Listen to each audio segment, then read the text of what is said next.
So a fascinating thing is true about us as human beings is that a lot of times when we're talking to people, or talking to our children, is that we're actually not talking to them. We're talking from a perception, from an interpretation and or idea of who we're talking to. Now, this sounds confusing, but we have so many complex contexts around life. So, for instance, you may have your first child may be a boy. And so we have a gender issue. This is a boy, and he's your firstborn. And so, what does all that mean in our heads? And some of that is so unconscious, it's so natural and part of our being, we don't even know. But we start to listen to and hear and speak to this individual as a firstborn boy that has certain expectations that we just automatically infuse in that. If we have a firstborn girl, we may treat her differently. And what is that about? Why is that so automatic?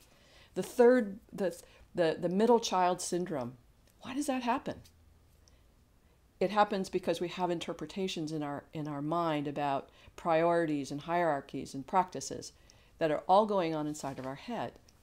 So as I'm speaking with you, I can think of you as a person that knows a lot, has a lot of wisdom, and is very highly committed to this practice of parenting like a guru. Or I can think of you and perceive you as not having any idea what you're doing, not having any clue about who you are or what you want, and speak down to you, if you will. So in my interpretations of you, I choose how to speak. I choose how to be myself in the presence of you. So today's practice is just to pay attention to what you're listening from in your head, what you're speaking from, if you will, and just practice seeing the person, seeing who is in front of you, whether it's a spouse or a friend or one of your children or grandchildren. What's it like to actually be present? It's a matter of presence to them, and which excludes all the other interpretations. It brings you right into the moment, right now, with this being. It's great practice.